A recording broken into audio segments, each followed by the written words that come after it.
شامی T V کے معزز ناظرین السلام علیکم۔ آئے میں جنگ عظیم اول اور جنگ عظیم اول کے دوران سلطنت عثمانیہ کا ہونے والے نقصان کے بارے میں بیان کروں گا۔ ناظرین، پہلے جنگ عظیم میں بغداد ریلوے پر جرمن اختیار بین الاقوامی طور پر کشیدگی کا ایک اہم حصہ تھا۔ سلطنت عثمانیہ نے پہلی جنگ عظیم کے مشرقی وسطی میدان میں حصہ لیا، جس کا سبب ترک جرمن اتحاد تھا۔ عثمانیوں نے جنگ کے ابتدائی دور میں دو اہم فتوحات جنگ گیلیپولی اور محاصرہ کوت حاصل کی، لیکن اسے کئی دھچکے بھی پہنچے، جیسے روس کے خلاف تباہ کن قفقاز مہم۔ 1917 عیسوی کے روسی انقلاب نے عثمانیوں کے شکست کے داغ دھونے اور کھوئے ہوئے علاقے حاصل کرنے کا موقع فراہم کیا، اور عثمانی افواج جنگ کے اختتامی مراحل میں آذربائیجان کے عصور میں کامیاب ہو گئی۔ لیکن جنگ عظیم کے اختتام پر اسے ان فتوحات سے ہاتھ دھونا پڑے۔ اس تنازع میں پیش آنے والا ایک متنازع اور ایک اہم واقعہ صوبان میں ترک حکام، عثمانی جیوش اور کرد جنگجوؤں کے ہاتھوں لاکھوں آرمینیا باشندوں کا مبینہ قتل عام اور ملک بدری اور اس کے خلاف آرمینیا باشندوں کی مزاحمت تھی۔ ایک مرکزی آرمینیا مزاحمتی گروہ نے مئی 1915 عیسوی میں آزاد عبوری حکومت کے قیام کا اعلان کر دیا، اور عثمانیوں نے اسے مشرقی اناطولیہ پر جارحیت کرنے والی روسی جیوش کا ساتھ دینے کی کوشش سمجھا۔ 1917 عیسوی کے اختتام تک آرمینیا انقلابی وفاق نے جمہوریہ آرمینیا قائم کر دی، جو آرمینیا قتل عام سے بچ جانے والے باشندوں پر مشتمل تھی۔ واضح رہے، ترک حکومت آرمینیائی باشندوں کے قتل عام پر یقین نہیں رکھتی۔ پہلے جنگ عظیم میں عثمانیوں کے شکست کے دو اہم اسباب ایڈمنڈ آلن بائی کی زیر کمان برطانوی جیوش کی اہم افداد پر حملے اور عرب بغاوت تھے۔ ان میں بغاوت سلطنت عثمانیہ کی شکست کا سب سے بڑا سبب سمجھی جاتی ہے۔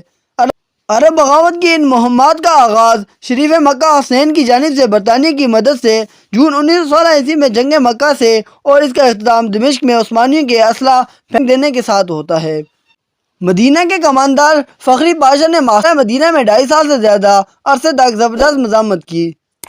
جنگ عظیم کے نتیجے میں سلطنت عثمانیہ میں تقسیم کا عمل قسطنطنیہ پر قبضے کے 13 دن بعد 30 اکتوبر 1918 عیسوی کو معاہدہ مدروس کے ذریعے شروع ہوا، اور بعد ازاں معاہدہ سیورے کے ذریعے مشرق وسطی میں عثمانی مقبوضات کو برطانیہ فرانس کے حوالے کر دیا گیا، جبکہ بحیرہ روم کے ساحلی علاقوں کو اٹلی، ترک ایجین ساحلوں کو یونان اور بنائے باسفورس اور بحیرہ مرمرا کو بین الاقوامی علاقوں کے طور پر اتحادی قوتوں کے حوالے کر دیا گیا۔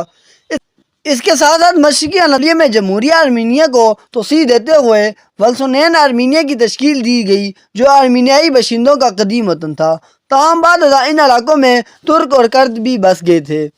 برطانیہ نے مشرقی وسطی کی تقسیم کے لیے انتہائی چالاکی و عیاری کے ساتھ فرانس کے ساتھ سائیکوس پیکوڈ نامی خفیہ معاہدہ کیا۔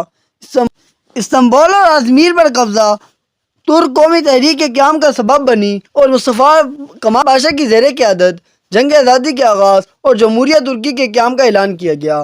ناظرین، اس کے بعد مصطفیٰ کمال پاشا کی زیر قیادت ترک قومی تحریک نے 23 اپریل 1920 عیسوی کو انقرہ میں مجلس کبیر ملی کے قیام کا اعلان کیا، جس نے استنبول میں عثمانی حکومت اور ترکی میں بیرونی قبضے کو تسلیم کرنے سے انکار کر دیا۔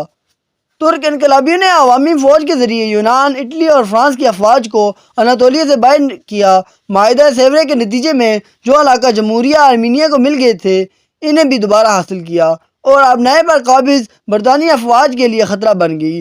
بالآخر ترک انقلابیوں کے آبنائے اور استنبول پر قبضہ کر لیا، اور 1 نومبر 1922 عیسوی کو سلطنت عثمانیہ کے خاتمے کا اعلان کر دیا۔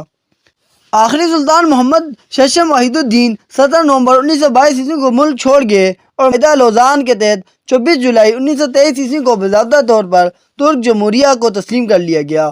چند ماہ بعد 3 مارچ 1924 عیسوی کو خلافت کے خاتمے کا اعلان کر دیا گیا، اور سلطان اور ان کے اہل خانہ کو ناپسندیدہ شخصیت قرار دے کر جلاوطن کر دیا گیا۔ 50 سال بعد 1974 عیسوی میں ترک پارلیمان نے سابق شاہی خاندان کو ترک شہریت عطا کرتے ہوئے وطن واپسی کی اجازت دے دی۔ مزید معلوماتی ویڈیو دیکھنے کے لیے شامی ٹی وی کو لائک، سبسکرائب اور شیئر کرنا نہ بھولیے گا۔